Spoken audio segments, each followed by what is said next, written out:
Mars 2020. Nous sommes dans le Grand Est, en plein cœur de la première épidémie de Covid-19. Les professionnels de la santé de la région vivent un véritable cauchemar. Jean-Jacques Herbstein, médecin généraliste et auteur du livre « Je ne pouvais pas les laisser mourir », a été en première ligne. J'ai commencé à voir mourir des gens et nos salles d'attente se sont transformées en tranchées. On a vu monter en puissance l'épidémie et on a vu mourir nos premiers patients. Enfin, moi, j'ai vu mourir mes premiers patients en respectant scrupuleusement la doxa gouvernementale, ce qui est devenu, après, de manière un peu ironique et un peu cynique, la règle des 4D, Doliprane, dodo, domicile, décès. On ne peut pas commencer à laisser mourir les gens sans bouger le petit doigt. On est quand même des généralistes. Ça fait 25 ans que je suis installé, ça fait 25 ans que mes patients me font confiance. Je ne peux pas non plus leur dire « restez chez vous et attendez que ça se passe ». Une nuit, l'après-midi, j'ai vu une jeune patiente de 40 ans, qui avait les symptômes du Covid. Alors moi, j'ai fait le réflexe « restez chez vous, ça va pas mieux, vous m'appelez, blablabla, blablabla ». Elle m'a chopé sur Messenger en disant « je vais pas bien ». Il était minuit. J'ai dit qu'est-ce qui se passe? Écoutez, j'ai du mal à respirer. Je lui ai demandé de compter sa fréquence respiratoire, qui était au-dessus de 30. Et là, je dis, oula, c'est pas bon, c'est au-dessus de 25, il faut faire le 15. Donc faites le 15 immédiatement et vous me tenez au courant. Donc elle a fait le 15, et le retour du 15, c'était restez chez vous. Je pense qu'à ce moment-là, les services de réanimation étaient au bord de l'implosion. Alors je lui ai dit, restez chez vous, d'accord, alors des conseils, vous m'appelez si vraiment il y a quoi que ce soit qui tombe mal, mais je viens vous voir demain. Et le lendemain, je suis allé la voir, je lui ai prescrit la prise en charge théorique à laquelle on avait pensé. Il y avait 4 trucs, il y avait l'azithromycine, un anticoagulant parce qu'on commençait à savoir qu'il y avait des cailloux qui pouvaient se former, un médicament pour l'aider à respirer, et puis du zinc parce que le zinc a des propriétés antivirales. 48 heures après, plus rien, plus aucun symptôme. On dit tiens, il se passe quelque chose quoi. J'ai dû traiter 80 patients, et le constat était simple, 0 hospitalisation et 0 décès. Et mon ami Denis Gastaldi doit être à plus de 100. Enfin, on était 3 généralistes, on arrivait à pas loin de 200 patients traités par azithromycine avec des résultats qui étaient quand même drôlement encourageants. Et on a pu un décès et puis une hospitalisation. Le docteur Herbstein et ses collègues décident ensemble de publier une tribune dans l'Est républicain, un journal régional, dans le but de partager leurs observations prometteuses avec le plus grand nombre. Il y avait une urgence absolue. Enfin, les gens ils tombaient comme un gravelotte, ça mourait quand même un petit peu. On s'est rendu compte qu'on avait peut-être une solution. Pas la solution, mais une solution qui était devant nous. Donc on a été très prudents. Très prudents. Et c'est là que les problèmes sont arrivés. Le papier sort le dimanche de Pâques. Lundi de Pâques, c'est repris par le Parisien. Le mardi matin, 8h, coup de téléphone du président du Conseil de l'Ordre. En disant « qu'est-ce que vous êtes en train de faire là ?» Et le président du Conseil de l'Ordre me dit « maintenant, faites ce que vous voulez, mais vous arrêtez toute communication. » Malgré les vies sauvées, le docteur Herbstein se retrouve accusé par le Conseil de l'Ordre de ne pas avoir tenu compte des consignes gouvernementales. Le 9 juin 2020, malgré les résultats encourageants et l'efficacité observée de son protocole à base d'azithromycine et de zinc, la DGS, Direction Générale de la Santé, écrit un courrier à tous les médecins de France. Quand la DGS déconseille la prescription d'azithromycine, non seulement les prescripteurs comme nous ne comprennent pas, mais ce qui est terrible, c'est que le grand public ne comprend pas. Parce que le grand public qui a été traité par l'azithromycine avec succès, dit « mais attendez, mais qu'est-ce qu'ils nous font là ?»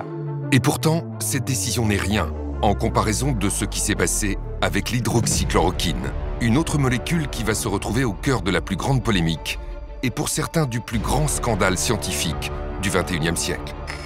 Comment expliquer cette guerre complètement folle, complètement délirante contre l'hydroxychloroquine?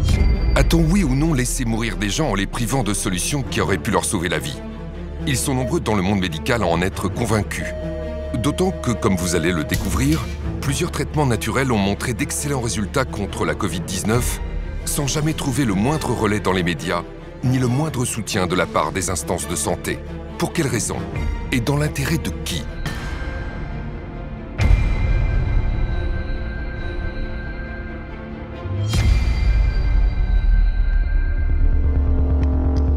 Quand il y a une pandémie, vu du côté de l'industrie pharmaceutique, on se dit qu'il y a toujours de l'argent à se faire parce que ça peut être des milliards d'individus touchés dans le monde. Si on trouve un médicament qu'on peut le breveter pour ça, ça peut faire des centaines de milliards de dollars de revenus. Malheureusement, quand il y a une pandémie, il y a des gens qui réfléchissent « il faut que je sauve en urgence le malade » et d'autres, ils pensent plutôt « tiens, il faut que je m'en mette plein dans mon porte-monnaie ». Le professeur Perron connaît parfaitement les dérives des sociétés pharmaceutiques. Il a été président de commission à l'Agence du médicament et au sein du Haut Conseil de la santé publique.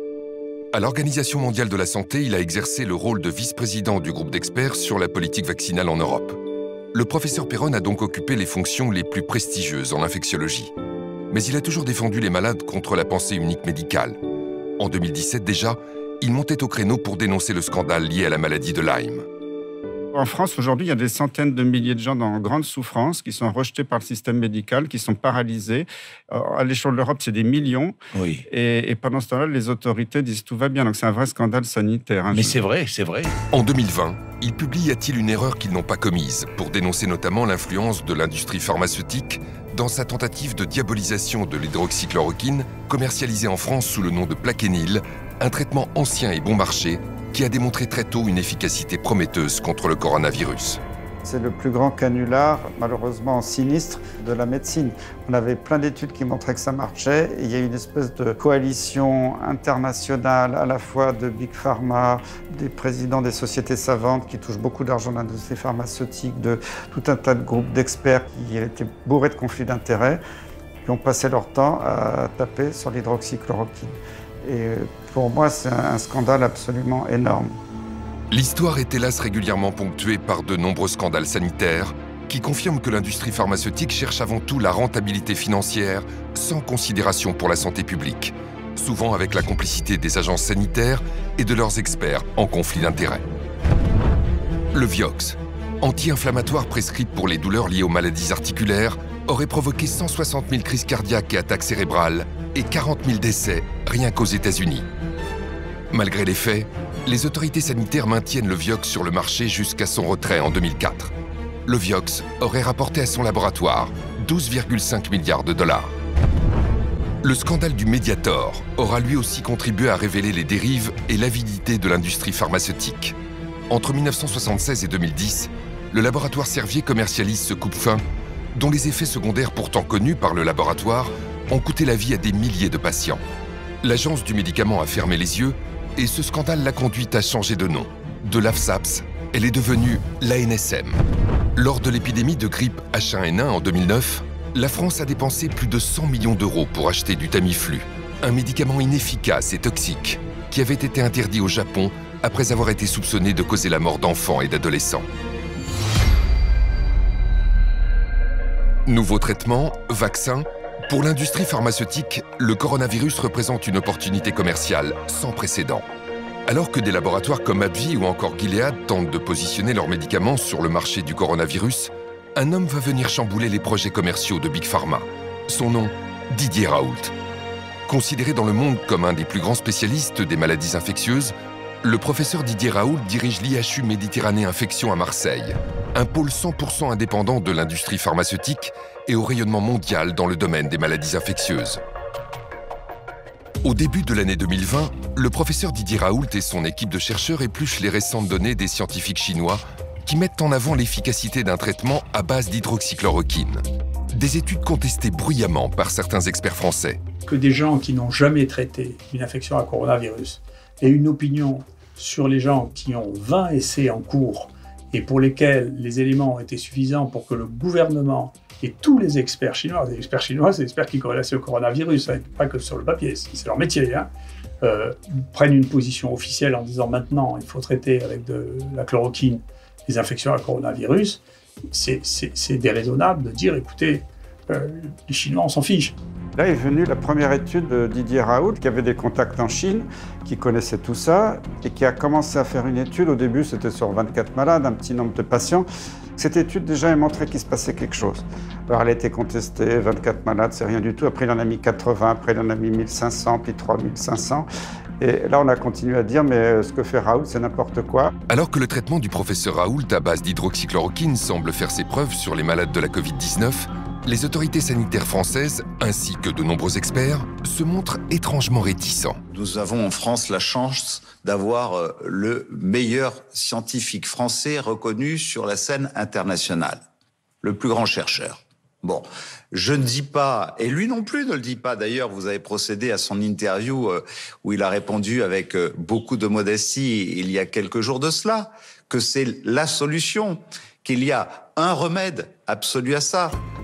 En France, pendant que l'utilisation de l'hydroxychloroquine divise et suscite une controverse démesurée, à l'étranger, beaucoup de pays l'utilisent, avec succès. Très rapidement, le gouvernement italien a parfaitement réagi, les experts italiens aussi. Ils ont dit à tous les généralistes en Italie, donnez l'hydroxychloroquine. On a vu la chute de la létalité. Au Portugal, dès le début, ils ont dit aux médecins, donnez la chloroquine. La létalité était très faible, inférieure à 5%. La Grèce, c'était magnifique, ils ont une létalité très faible, ils ont donné la chloroquine à tout le monde. Et si on sort de l'Europe, regardez le Maroc, c'est 2% de létalité. Ils ont traité tout le monde par hydroxychloroquine, azithromycine. Et pourtant, malgré ces données prometteuses, le ministre de la Santé, Olivier Véran, fait une annonce qui va faire l'effet d'une bombe auprès de tous les médecins français.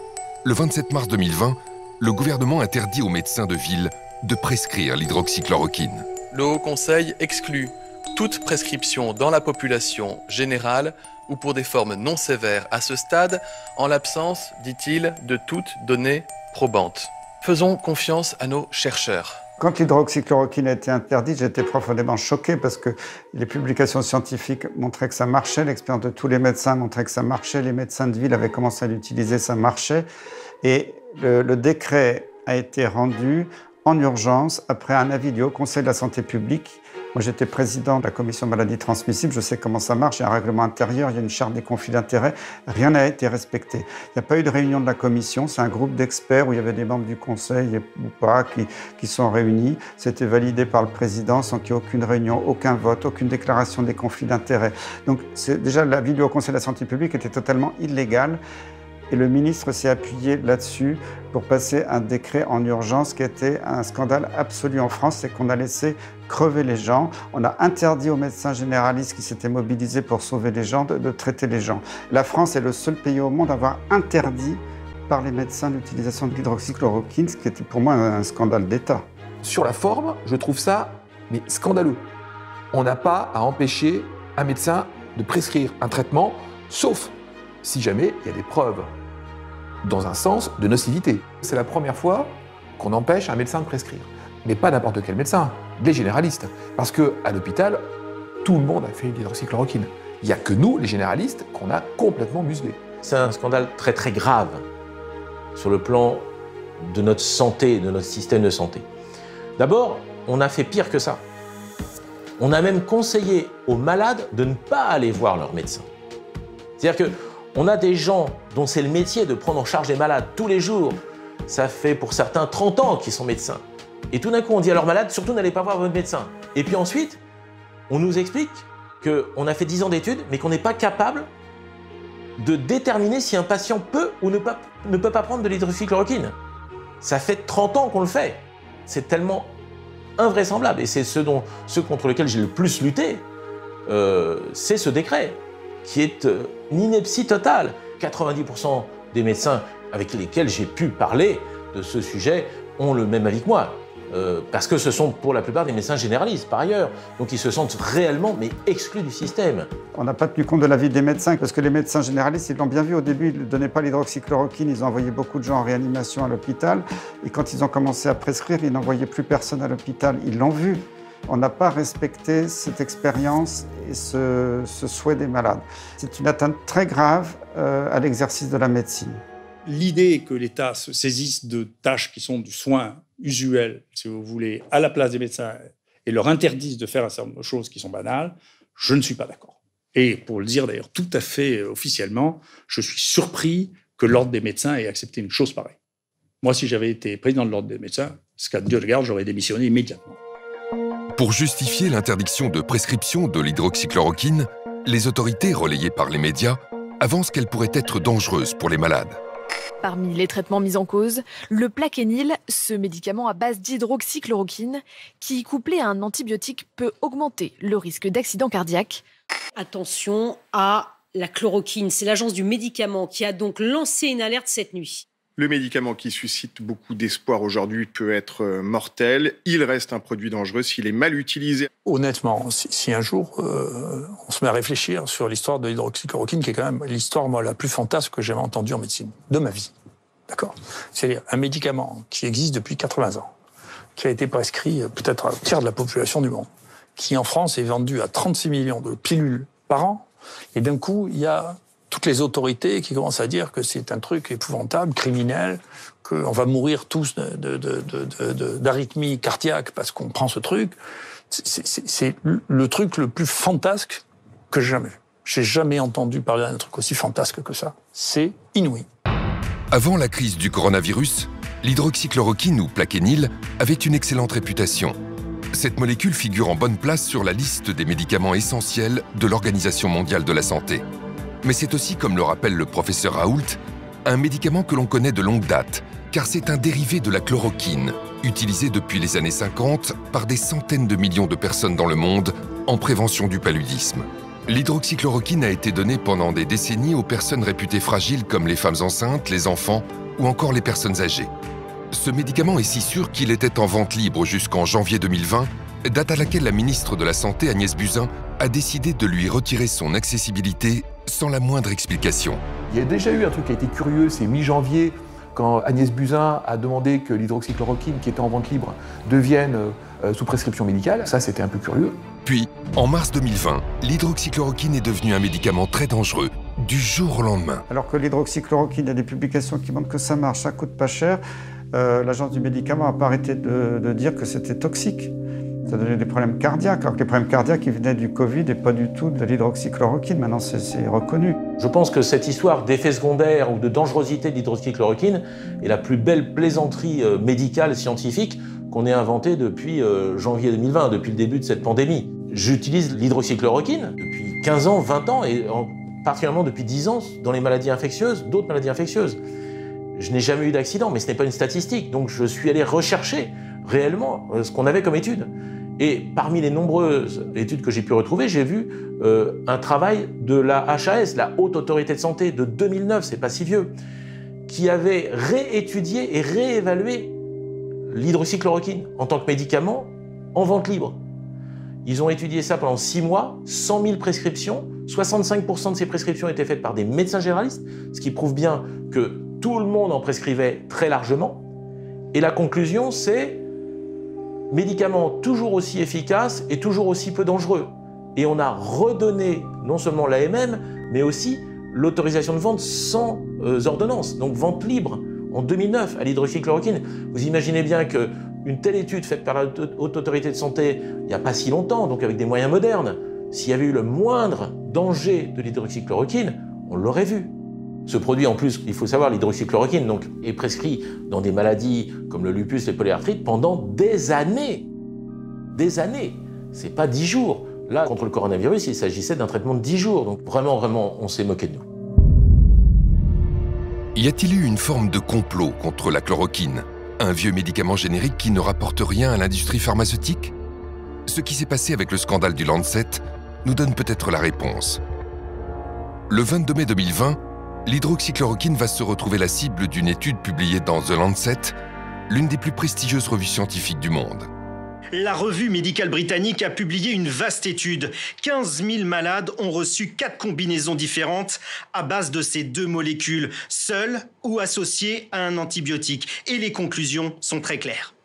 Nous avons posé une question. Y a-t-il un quelconque avantage à utiliser l'un de ces traitements chez les patients hospitalisés avec un Covid-19 ? Et la réponse est un non assez concluant. Il n'y a pas une once de preuve que cela soit le cas. Conclusion de l'étude. La chloroquine et l'hydroxychloroquine ne devraient pas être utilisées en dehors des essais cliniques. Au lendemain de la publication, des décisions immédiates sont prises au plus haut niveau pour abattre l'hydroxychloroquine et torpiller les études en cours.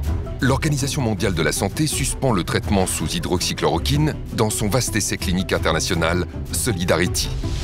En France, les 16 essais cliniques testant l'hydroxychloroquine sont suspendus à la demande de l'Agence de sécurité des médicaments. Le ministre de la Santé, Olivier Véran, interdit l'utilisation d'hydroxychloroquine à l'hôpital alors que son utilisation était déjà très restreinte. Mais toutes ces mesures prises à la va-vite s'appuient en réalité sur une étude frauduleuse. Le 4 juin, The Lancet fait marche arrière et indique dans un communiqué le retrait de son étude. La revue The Lancet fait volte-face. Dans un communiqué publié jeudi soir, 3 des 4 auteurs d'une récente étude sur l'hydroxychloroquine remettent en cause sa validité. Nous ne pouvons plus nous porter garant de la véracité des sources des données primaires. La prestigieuse revue scientifique britannique a également présenté ses profondes excuses. L'étude du Lancet, qui a fait scandale à un moment donné et qui a été retirée très rapidement, nous a beaucoup perturbés. En fait. Alors, pour moi, ce n'était pas une surprise parce que j'en ai déjà vu d'autres, des études dans d'autres domaines totalement bidonnées. On va dire que celle-là était pire que les autres parce qu'elle était tellement grossière que c'était facile à voir tout de suite. Et d'ailleurs, nous avons été très choqués qu'un ministre de la Santé, médecin, spécialiste, habitué à lire des études toute la journée quand il était à l'hôpital, prenne cette étude pour argent comptant immédiatement et prenne une décision politique et juridique avec un décret exclusivement sur cette étude, enfin déclenchée par cette étude qui était une étude totalement bidon. Les décisions précipitées d'Olivier Véran sont d'autant plus surprenantes que tout le monde sait, dans la communauté scientifique, que les études peuvent être manipulées par l'industrie pharmaceutique. Et le rédacteur en chef du Lancet lui-même a fait un pamphlet en 2016 pour dire dans mon journal ça va pas du tout, c'est infiltré par l'industrie, on publie des articles qui sont complètement faux. Le patron du Lancet, Horton, a dit maintenant on va plus pouvoir publier des données de recherche clinique parce que les laboratoires pharmaceutiques aujourd'hui sont tellement forts financièrement et arrivent à avoir de telles méthodologies pour nous faire accepter des papiers qui apparemment méthodologiquement sont parfaits, mais qui au fond font dire ce qu'ils veulent à cela. C'est très très grave. Le scandale du Lancet est ahurissant. Mais il y a un autre scandale énorme, cette fois franco-français, qui éclabousse les études sur l'hydroxychloroquine. Dès la fin du mois de mars, la France a lancé une grande étude nommée Discovery pour identifier les médicaments qui marchent contre la Covid. On a le protocole Discovery, auquel on croit beaucoup et qui est très important, qui est un protocole européen, avec, vous le savez, plusieurs branches. Il y en a une sur la fameuse hydroxychloroquine et azithromycine. Il y en a aussi sur le remdesivir et plusieurs autres protocoles de traitement. On aura des résultats le 14 mai. Finalement, après des mois d'attente, des résultats partiels sont tombés en septembre. Et ils sont saisissants. Dans Discovery, le groupe de malades ayant reçu de l'hydroxychloroquine a connu 31% de morts de moins que le groupe qui n'a pas reçu de médicaments. L'étude montre également une réduction de 17% de la sévérité des symptômes. C'est très encourageant pour ce médicament. Toutefois, il faut préciser que ces résultats ne sont pas significatifs sur le plan statistique, car le nombre de patients n'est pas assez élevé. Cela veut dire qu'il fallait intégrer plus de patients pour confirmer ce bon résultat. Mais ce n'est pas ce qu'ont décidé les responsables français de l'étude. Au contraire, à la mi-juin, ils ont décidé de l'arrêter, rendant statistiquement contestables des résultats pourtant favorables à l'hydroxychloroquine. Et il s'est passé exactement la même chose au CHU d'Angers, où l'hydroxychloroquine était testée contre placebo. L'étude e-Covid a été arrêtée brutalement alors que l'hydroxychloroquine était en train de montrer une diminution de la mortalité de 46%. Là encore, le résultat n'est pas significatif statistiquement, faute de patients en nombre suffisant. Mais avec un tel signal positif, une mortalité divisée par 2, il y avait toutes les raisons de continuer l'étude plutôt que de l'arrêter en cours de route. Je voudrais bien que des journalistes d'investigation interrogent les gens responsables de ces essais pour leur dire « mais comment se fait-il que vous les ayez arrêtés ? Quel est le rationnel scientifique de l'arrêt d'un traitement qui a été mis en cours, qui est officiel, que vous l'arrêtez prématurément alors que vous n'avez qu'une partie de ce que vous aviez prévu de faire et que les résultats préliminaires sont à faveur de l'hydroxychloroquine ?» Ça, c'est une question intéressante. Cette affaire est d'autant plus troublante que, par comparaison, un autre médicament a bénéficié d'un traitement très différent. Il s'agit du remdesivir, un médicament à 2 000 € la dose, fabriqué par le laboratoire Gilead. En septembre 2020, le professeur Yazdan Pana, principal architecte de Discovery, est auditionné au Sénat. En ce qui concerne le remdesivir, nous, pour l'instant, on n'a aucune preuve sur l'efficacité de ce traitement. Il y a eu 4 essais cliniques internationaux sur remdesivir. Pour nous, il n'y a aucun qui nous montre vraiment que ce traitement est efficace. Donc on considère qu'il faut continuer à évaluer ces traitements. Malgré l'accumulation d'études défavorables, Le professeur Yazdan Pana veut donc continuer l'essai Discovery sur le remdesivir alors qu'il a été décidé d'arrêter l'essai sur l'hydroxychloroquine au moment où elle semblait diminuer la mortalité de 31%. Alors pourquoi un tel deux poids deux mesures? Ce médicament, le remdesivir, serait-il une clé d'explication du scandale autour de l'hydroxychloroquine? C'est la piste clairement évoquée par le professeur Raoult, auditionné au Sénat en juin 2020. Moi, je vous recommande de faire une véritable enquête sur Gilead et le remdesivir. Voilà. Si vous regardez la structure de Gilead, vous comprendrez que c'est quelque chose qui ne fonctionne qu'avec très très peu de produits, très peu de personnel et une influence considérable. Ce qui s'est passé dans les semaines suivant cette audition va définitivement donner raison au professeur Raoult. En juillet, à la surprise générale, le remdesivir obtient de l'Union européenne et de la France une autorisation temporaire de mise sur le marché. C'était plus qu'étonnant car il n'existait alors aucune preuve de son efficacité et il y avait des signaux très clairs de sa toxicité sur les reins et sur le foie. Il donne des insuffisances rénales potentiellement graves chez des gens qui sont, je vous rappelle que ceux qui sont vraiment malades sont souvent des gens fragiles, âgés, ils ont un rein déjà fatigué, et en plus la maladie, le virus, attaque le rein, puisque vous savez qu'en dehors des poumons, il attaque le cœur et le rein. Donc, on est face à un virus qui attaque le rein chez des gens qui ont déjà un rein fragile, et on leur donne un médicament qui donne des insuffisances rénales. Est-ce raisonnable? Le remdesivir, déjà, c'est un traitement cher, lourd, hospitalier, bourré d'effets indésirables. C'est un médicament cher, injectable, réservé à l'hôpital. C'est un antiviral, donc il ne peut marcher que dans la première phase de la maladie. Quand vous êtes hospitalisé et que vous commencez à être en soins intensifs ou au moins sous oxygène et que vous commencez à avoir des insuffisances respiratoires, c'est fini, il ne marche plus. Il faut le donner beaucoup plus tôt, comme l'hydroxychloroquine. Sauf qu'on ne l'a pas en ville puisque c'est un médicament hospitalier. Donc c'est doublement absurde parce qu'on met en avant un médicament qui est à usage exclusivement hospitalier pour des malades qu'il faut traiter avant qu'ils arrivent à l'hôpital. En face, vous avez l'hydroxychloroquine. L'hydroxychloroquine, on la connaît depuis 30 ans. On connaît tous ses effets secondaires, on n'a aucune inconnue sur cette molécule, et elle coûte 4 €. Vous êtes ministre de la Santé, vous décidez d'essayer lequel? Celui que vous ne connaissez pas, qui vaut entre 2 000 et 4 000 €, celui que vous connaissez parfaitement et qui vaut 4 €. Voilà ce que je pense du remdesivir. Quand l'ANSM a accordé au remdesivir l'autorisation de provisoire de mise sur le marché, une ATU, eh bien, 2 jours plus tard, le Haut Conseil de santé publique, lui, au terme de ces débats qui sont publics, et on a les transcriptions, disait que c'était inefficace, cher, et qu'aucune preuve de l'efficacité clinique n'avait été apportée.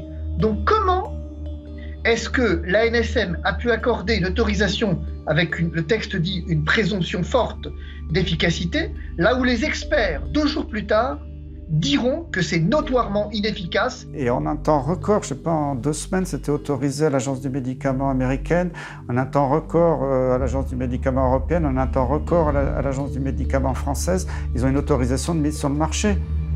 Mais c'est un scandale énorme. Ce scandale énorme devient encore plus criant à l'automne. Le 8 octobre 2020, la Commission européenne signe l'achat de 500 000 doses de remdesivir avec le laboratoire Gilead. À plus de 2 000 € le traitement, c'est un contrat à plus d'1 milliard d'euros pour un médicament qui n'a jamais fait la preuve de son efficacité. Plus grave encore, quelques jours après ce méga contrat, l'Organisation mondiale de la santé publie les résultats de son grand essai Solidarity. Les conclusions sont claires et définitives. Le remdesivir ne sauve pas la moindre vie et n'accélère pas la guérison des malades. Ces conclusions définitives n'ont pas empêché l'Union européenne de signer un contrat à 1 milliard d'euros pour ce médicament. Et dans la foulée de ce contrat, le remdesivir est distribué largement dans les hôpitaux français. Juste après que tout le monde se soit mis d'accord sur le fait que le remdesivir ne sert à rien, eh bien, on reçoit du ministère de la Santé, du directeur général de la Santé, une lettre qui nous dit maintenant, vous pouvez utiliser le remdesivir quand vous voulez, c'est gratuit, on en a tant que vous voulez. Vous pouvez donc mettre des perfusions pendant 10 jours avec un produit qui ne sert à rien et qu'on a acheté. Mais vous n'avez pas le droit d'utiliser l'hydroxychloroquine, qui est un médicament que 2 milliards de personnes ont pris dans leur vie et qui n'a pas donné d'effets secondaires, à part essentiellement des problèmes oculaires quand on prend ça pendant plus d'1 an. Donc, si vous voulez, il y a quand même là un problème de fond. C'est particulièrement choquant parce qu'au même moment, l'Agence du médicament a refusé à nouveau d'autoriser l'hydroxychloroquine en France. L'Agence du médicament refuse au professeur Raoult une recommandation temporaire d'utilisation de la chloroquine en disant « Écoutez, on ne peut pas, professeur, parce que, vous comprenez, 1, ça ne marche pas, 2, c'est dangereux. C'est même très dangereux, la chloroquine. » Sauf que cette même agence du médicament avait 2 mois auparavant, 3 mois auparavant, au mois de juillet, accordé une autorisation, cette fois-ci temporaire d'utilisation, au remdesivir, qui, lui, était notoirement inefficace, et je vais y venir, et effectivement spécialement dangereux. Qu'est-ce que ça cache? Qu'est-ce que ça cache? Tous les scandales de santé publique commencent comme ça. Ce refus d'autoriser l'hydroxychloroquine est d'autant plus choquant qu'à la fin du mois d'octobre, les preuves scientifiques sont désormais massivement favorables à ce traitement. Sur 136 études réalisées sur ce médicament, les 3/4 concluent à son efficacité contre la Covid-19. Et quand l'hydroxychloroquine est donnée suffisamment tôt, comme le recommande le professeur Raoult, elle montre une efficacité dans 100% des études publiées. C'est pour cela que de très nombreux pays utilisent et recommandent ce médicament dans le monde entier. À l'automne 2020, 3 des plus grandes nations de la médecine recommandent officiellement l'hydroxychloroquine. La Chine, qui a inclus la chloroquine dans sa liste officielle des médicaments contre la Covid. La Russie, qui recommande l'hydroxychloroquine en traitement précoce. Et l'Inde, qui la recommande aussi à la fois en prévention et en traitement de la Covid-19. Si on regarde les pays où la létalité était la plus forte, c'est les pays les plus riches et soi-disant les plus avancés sur le plan économique, que ce soit la France, la Grande-Bretagne, la Belgique. Et on s'aperçoit que ce sont les pays qui sont le plus sous l'influence de l'industrie pharmaceutique. Et ça, c'est dramatique, alors que les pays soi-disant plus pauvres, qui n'avaient pas trop les moyens, s'en sont extrêmement bien sortis avec des médicaments pas chers comme l'hydroxychloroquine. Face à toutes ces preuves, le refus de l'Agence du médicament d'autoriser l'hydroxychloroquine est difficilement compréhensible. Quelle indécence de la part de la NSM de venir dire que la chloroquine n'a pas de présomption simple d'efficacité, là où le remdesivir avait, lui, une présomption forte d'efficacité. Nous sommes dans un mensonge d'État. Le parquet de Paris devra ouvrir une information judiciaire pour savoir pourquoi est-ce que finalement, depuis le départ, la chloroquine est à ce point décriée et pourquoi est-ce que le remdesivir, dont l'efficacité a été reconnue comme nulle, c'est pas moi qui le dis, le professeur Combe dit effectivement efficacité clinique nulle et il dit « je suis désolé d'être aussi dur » 2 jours après que la NSM ait accordé cette autorisation d'utilisation. Donc qu'est-ce que ça cache? Nous saisissons le parquet parce que nous pensons, nous craignons qu'effectivement nous soyons au cœur d'un scandale. De fait, pour imposer le remdesivir, Gilead a sorti en coulisses l'artillerie lourde, et ce, dès le début de l'épidémie. Lors de son audition au Sénat en juin 2020, le professeur Raoult dénonçait déjà des méthodes peu orthodoxes. Je vous le rappelle, moi quand j'ai commencé à parler pour la première fois de la chloroquine, il y a quelqu'un qui m'a menacé à plusieurs reprises, de manière anonyme. J'ai porté plainte et j'ai fini par trouver que c'était celui qui avait reçu le plus d'argent de Gilead depuis 6 ans. Quand même. D'accord? Donc, si vous voulez, j'ai une expérience personnelle, d'accord, de fonctionnement qui ne me paraissent pas normaux. Peut-être que c'est une coïncidence, mais c'est pas sûr parce qu'il me disait, qu'il m'interdisait de parler de la chloroquine, d'accord? J'ai les mails, j'ai porté plainte officiellement à la police, on sait qui c'est. Ce que révèle le professeur n'est pas un cas isolé, car la plupart des experts infectiologues français ont des liens d'intérêt avec le laboratoire Gilead. Le journal Science et Avenir en a calculé le nombre exact. 85% des spécialistes français les plus reconnus des maladies infectieuses ont touché de l'argent de Gilead Sciences. Au total, Gilead a versé 18,5 millions d'euros aux professionnels de santé en France depuis 2013. En coulisses, les enjeux financiers sont immenses.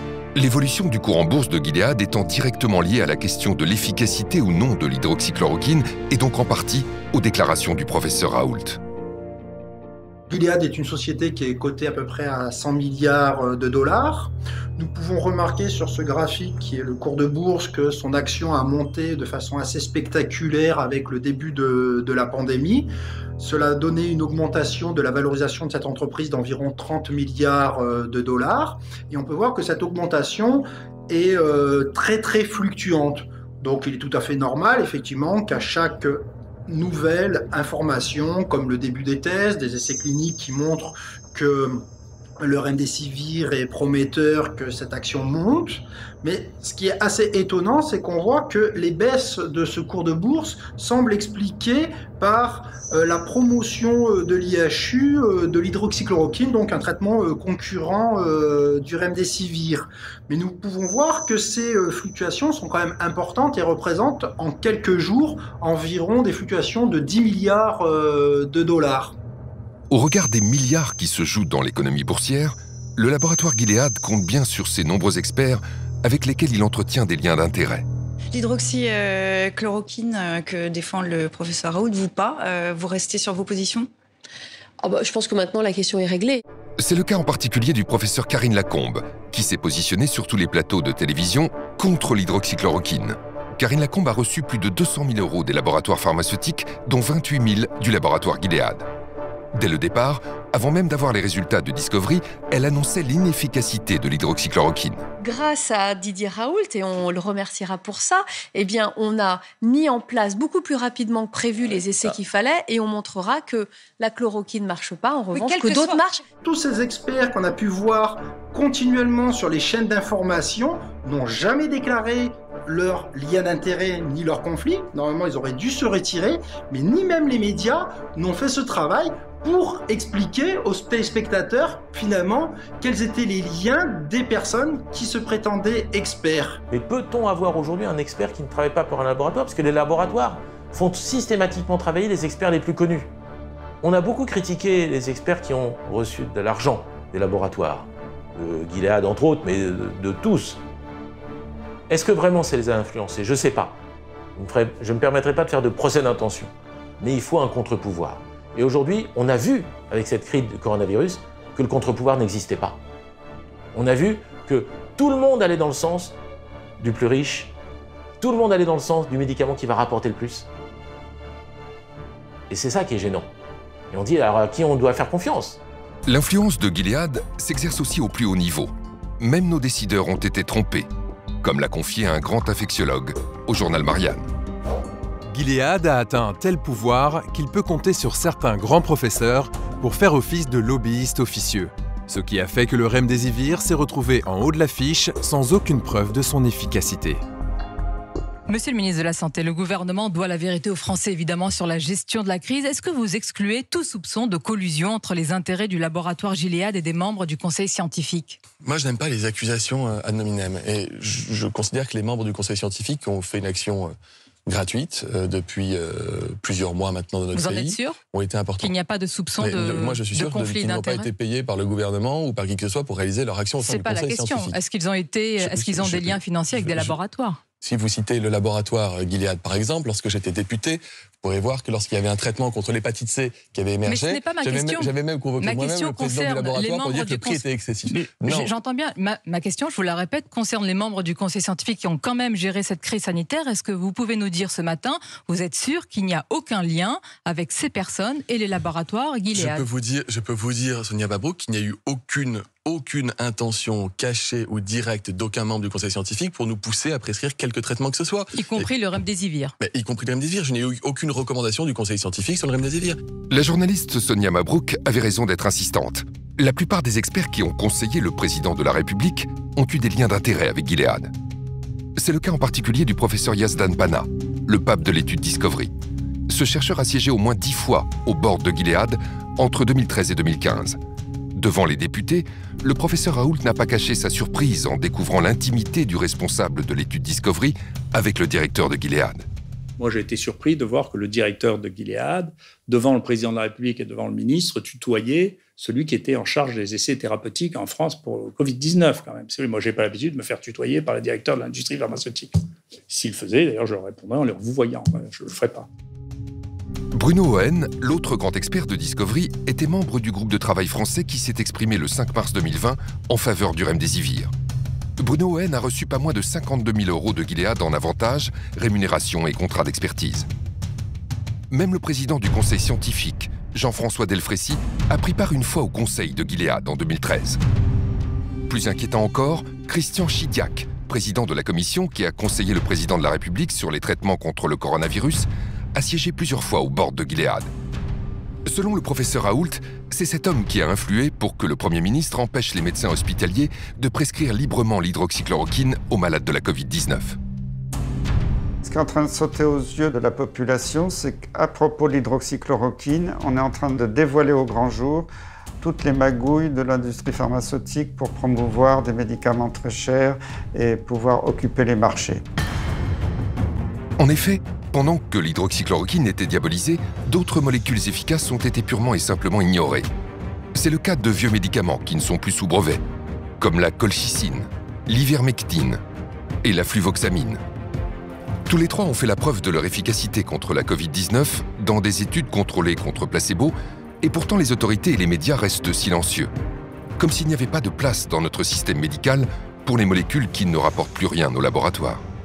Si vous dites maintenant, alors qu'on dépense des centaines et des centaines de millions pour trouver de nouvelles molécules, que vous savez, il suffit de recycler des molécules anciennes qui sont génériquées et qui ne coûtent rien, vous sciez toute une branche de la science qui s'est développée depuis 20 ans, hein.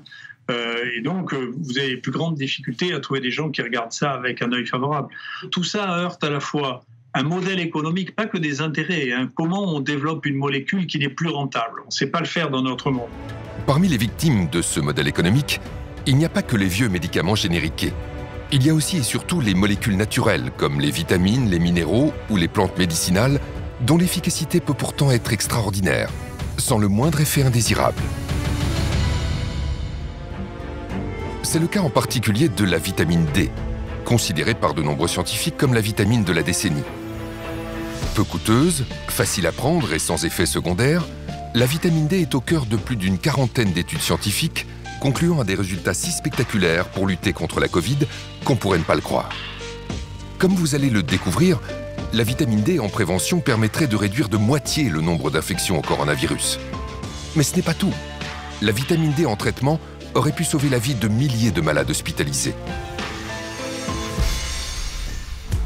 Professeur de médecine, de physiologie, de biophysique et de médecine nucléaire, le professeur Michael Holick est l'un des plus grands experts de la vitamine D dans le monde. Il est à l'origine de plusieurs études portant sur l'action de la vitamine D contre le coronavirus. Le professeur Holick nous a reçus pour partager avec nous les résultats saisissants de ses recherches et les découvertes récentes autour de la vitamine D. Nos connaissances à propos de la vitamine D ont été bouleversées ces 10 dernières années.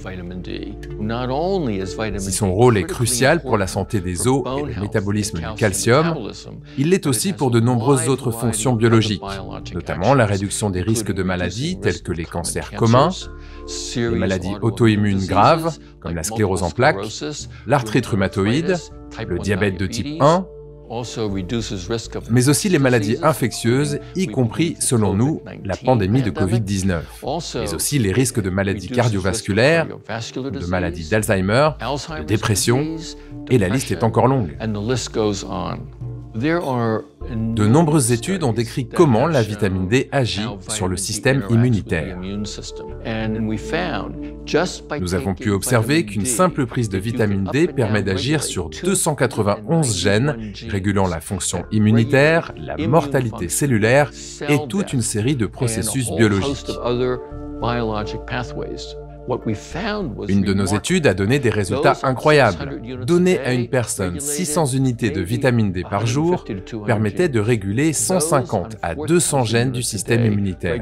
Mais avec 4000 unités par jour, ce chiffre passait à environ 300 à 400 gènes et à plus de 1000 avec 10 000 unités par jour. C'est ce rôle majeur pour la santé et le bien-être général qui explique l'intérêt qu'elle suscite dans le monde entier. Au début de l'année 2020, lorsque l'épidémie s'abat sur le monde, le professeur Holick est convaincu que la vitamine D pourrait avoir un impact contre le coronavirus. Lorsque tout a commencé en février dernier, j'étais en Argentine pour une partie de pêche et j'ai attrapé le dernier vol pour rentrer. J'ai aussitôt écrit à mon hôpital et à d'autres personnes concernées en expliquant que cette pandémie pouvait certainement être combattue en augmentant les apports en vitamine D dans la population. De nombreuses études, dont les données de l'enquête nationale de santé américaine, ont montré qu'une amélioration du taux de vitamine D réduit les risques d'infection des voies respiratoires supérieures, dont la grippe et plusieurs virus du rhume, comme les adénovirus et les coronavirus. Nous connaissons le rôle très important de la vitamine D pour le bon fonctionnement du système immunitaire et la régulation de l'activité des cytokines. Or, l'une des principales complications de la Covid-19 est justement ce qu'on appelle l'orage cytokinique, à l'origine de nombreuses complications et de décès liés à cette infection. Il n'est donc pas surprenant qu'une amélioration du taux en vitamine D puisse contribuer à combattre cette maladie virale. Le professeur Hollick n'est pas le seul à comprendre immédiatement l'intérêt exceptionnel de la vitamine D pour lutter contre la Covid. La vitamine D est absolument essentielle. Ça réduit, ça a été prouvé, les infections hivernales. Vous aurez des grippes moins fréquentes, moins fortes. Vous aurez moins de rhume. Vous aurez même moins de cancers. Il y a une très belle étude canadienne qui montrait que c'était 2 fois moins de cancer du sein chez les femmes qui avaient un taux de vitamine D suffisant par rapport à celles qui ont une carence en vitamine D. Là aussi, pourquoi n'a-t-on pas dit aux Français « Allez chez votre médecin, faites doser votre vitamine D ». C'est un complément alimentaire de base. S'il n'y en avait qu'un, ça serait celui-là peut-être. C'est une vitamine qui est fabriquée, qui est métabolisée par le soleil. Donc le soleil est important. Et pour que cette vitamine puisse avoir des effets positifs sur votre corps, il faudrait rester tous les jours, un quart d'heure à moitié à poil en plein soleil. Quand on n'a pas assez de vitamine D, le système immunitaire va réagir à l'excès. Et on sait que cet excès va causer des dégâts bien plus importants dans le cas du Covid-19 que ce qu'aurait infligé le virus. Et un poumon qui est trop attaqué et qui est l'objet d'un champ de bataille trop important va ne plus être fonctionnel et c'est comme ça que le patient va mourir asphyxié. Le problème du Covid, c'est un problème d'inflammation. Et lorsqu'on regarde les capacités anti-inflammatoires de la vitamine D, on devrait systématiquement le retrouver sur toute notre table au petit déjeuner. Et même, supposons que ça ne marche pas contre le coronavirus, on aura amélioré la santé des Français, on aura amélioré leurs os, on aura amélioré leur immunité, on aura réduit leur risque de cancer. Donc pourquoi ne pas l'avoir proposé au lieu de dire aux gens « rentrez chez vous, fermez les fenêtres, fermez les volets et priez pour que vous ne soyez pas malade ». En France, le 22 mai 2020, l'Académie de médecine a publié un communiqué dans lequel les académiciens affirment que la vitamine D devrait être donnée aux malades de la Covid pour atténuer la tempête inflammatoire et ses conséquences. Une information de la plus haute importance qu'aucun média ni aucune autorité sanitaire ne va pourtant relayer. Le professeur Hollick décide alors de mener plusieurs études grandeur nature pour évaluer concrètement l'action de la vitamine D sur le coronavirus à différentes étapes de la maladie. Nous avons mené une étude aux États-Unis sur 191 000 patients atteints de Covid-19 et nous avons montré qu'une carence en vitamine D augmente de 54% le risque de contracter cette maladie. Et ce, quelle que soit votre origine ethnique, votre âge ou la région où vous vivez aux États-Unis. Les résultats obtenus par le professeur Hollick sont exceptionnels. Ils sont publiés le 17 septembre 2020 dans le journal médical PLOS ONE. Mais ce n'est pas tout. Non seulement la vitamine D réduirait de moitié les infections, mais en plus elle réduirait drastiquement la gravité de la maladie. Parallèlement, nous avons mené une autre étude pour déterminer si les patients hospitalisés pour des infections sévères présentaient ou non des risques accrus de complications et de décès en cas de carence en vitamine D. Et nous avons découvert qu'au-delà de 40 ans, les personnes ayant une carence en vitamine D présentaient un risque létal à 50% supérieur et qu'elles développaient beaucoup plus de complications liées à la maladie. Le professeur Hollick parle bien d'une baisse de moitié du nombre de morts avec de bons taux de vitamine D, ce qui est un résultat exceptionnel. Cela peut paraître difficile à croire, mais ces chiffres ont été confirmés par plus de 40 études internationales.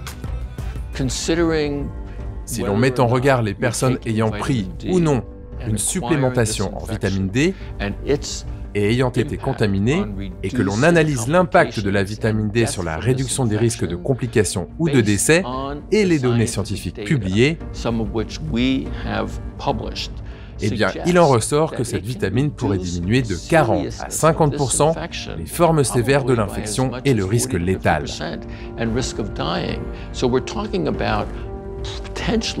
Je pense qu'on parle potentiellement de centaines ou de milliers de personnes qui auraient pu éviter l'hospitalisation, effectuer des séjours moins longs à l'hôpital et surtout éviter la complication ultime, à savoir la mort. Nous en concluons donc que c'est un bouclier puissant contre le risque de contracter cette maladie infectieuse grave. Une étude randomisée espagnole confirme la conclusion du professeur Hollick. Des chercheurs ont séparé en 2 groupes 76 patients. Les 2 tiers ont reçu des doses importantes d'un analogue de la vitamine D3. Un tiers a reçu un simple placebo. Dans le groupe placebo, la moitié des patients est partie en réanimation. 2% seulement dans le groupe vitamine D. Mieux, tandis que 8% du groupe placebo sont décédés, on ne déplore aucun mort chez les patients du groupe vitamine D. À ce jour, on estime que 40% de la population mondiale est carencée en vitamine D, 80% en France. Parmi les plus touchés, les personnes âgées. Plusieurs études en France et dans le monde prouvent que la vitamine D réduit le risque d'infection et de décès. C'est ce qui a été observé dans un EHPAD frappé par le virus lors de la première vague.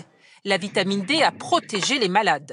On a observé en fait que les résidents qui avaient été supplémentés en vitamine D récemment, en fait dans les 30 derniers jours avant l'infection, eh bien avaient une survie qui était 90% supérieure aux résidents qui avaient reçu de la supplémentation en vitamine D plus ancienne. Je pense que les maisons de retraite devraient en prendre conscience et administrer systématiquement de la vitamine D à leurs résidents. Nous savons qu'ils sont susceptibles d'être à risque de carence en vitamine D et qu'ils courent un risque très élevé de contracter cette infection et d'en mourir. Aux États-Unis, j'ai recommandé d'administrer immédiatement 50 000 unités de vitamine D. Le message du professeur Hollick n'a toujours pas été entendu. Seule l'Angleterre a finalement décidé à l'automne 2020 de distribuer gratuitement une supplémentation en vitamine D à 2 millions de personnes âgées et vulnérables dans l'espoir de réduire leur risque de développer une forme grave de Covid-19. En France, comme dans d'autres pays, le silence des autorités est assourdissant. Quand on dit que la vitamine D peut aider à combattre cette maladie, cela soulève des interrogations. Les médecins connaissent le lien entre la vitamine D, le rachitisme et la santé osseuse, voire même peut-être l'ostéoporose chez la femme. Mais ils sortent rarement des sentiers battus. Ils ne savent pas qu'il existe une littérature impressionnante démontrant que les récepteurs de vitamine D sont présents dans le système immunitaire et qu'ils ne sont pas là pour rien. Mais le sujet mobilise peu. Il est peu exploité par les fabricants de médicaments, par les professionnels de la santé ou par les responsables de la santé publique, qui sont censés s'occuper du bien-être de la population. J'espère donc vraiment que nos études et celles qui sont en train d'être publiées finiront par attirer l'attention. La vitamine D n'est pas le seul remède étrangement oublié face à la Covid-19. Pour se défendre efficacement contre cette maladie, notre corps a également besoin d'oligo-éléments. Parmi les plus importants, on trouve le zinc. Indispensable pour un bon fonctionnement du système immunitaire, le zinc a démontré une action incontestable pour enrayer le processus viral du coronavirus. C'est un oligo-élément qui est fondamental. Il intervient quand même dans 200 réactions chimiques dans le corps, en boostant les hormones, en boostant des enzymes. Donc c'est un truc qui est très important, le zinc. Le zinc est un métal indispensable pour que les cellules se divisent normalement. Donc s'il n'y a pas de zinc, les cellules ne savent pas se diviser, on ne sait pas renouveler les cellules. Donc le zinc est indispensable pour la cicatrisation, il est indispensable pour la régénération de l'intestin. Il est indispensable pour la réponse immunitaire. Le zinc a été considéré comme le nutriment le plus essentiel du système immunitaire et sa carence dans le monde est responsable de plusieurs centaines de milliers de morts. Le zinc, en plus, on a des études qui montrent que ça marche sur le coronavirus. Si vous donnez une certaine quantité de zinc en aigu, vous avez une meilleure défense contre le virus. Mais évidemment, vous n'allez pas attendre d'être infecté pour prendre du zinc. Mais vous avez des dizaines d'études sur l'intérêt du zinc comme stimulant immunitaire pour réduire le risque d'infection virale. Alors non seulement ça réduit le risque d'infection, mais ça réduit surtout la gravité des infections. Pourquoi on n'a pas dit aux Français, prenez du zinc, allez voir votre médecin et voyez avec lui si vous avez besoin de zinc. On peut même doser le zinc dans le sang. C'est dommage qu'on n'ait pas fait ça. Mais ça rapporte rien à personne. Le zinc peut-il donc être envisagé comme un traitement possible contre le coronavirus? Le pharmacien Claude Lagarde a été l'un des premiers en France à en être convaincu. En mars 2020, alors que la France vit la première semaine de son premier confinement, le docteur Claude Lagarde adresse une publication réalisée par son laboratoire à un réseau de plusieurs milliers de médecins pour les sensibiliser sur la pertinence de cet oligo-élément dans le traitement de la Covid-19. Nous avons été les premiers à parler du zinc. Après, tout le monde en a parlé et tout le monde en parle. Mais moi, je n'ai pas inventé le zinc. Il était connu, le zinc. Depuis 50 ans, on sait qu'il est actif sur les maladies virales. Des vieux médecins nous ont appelés en disant « mais de toute façon, tout le monde le sait. Avant, on prescrivait aux enfants des oligo-éléments, du zinc et du cuivre quand il y avait des infections virales. » On a tout de suite vu que les gens qui tombaient, qui étaient malades, étaient des potentiels carencés en zinc. Car ce zinc agit à plusieurs niveaux.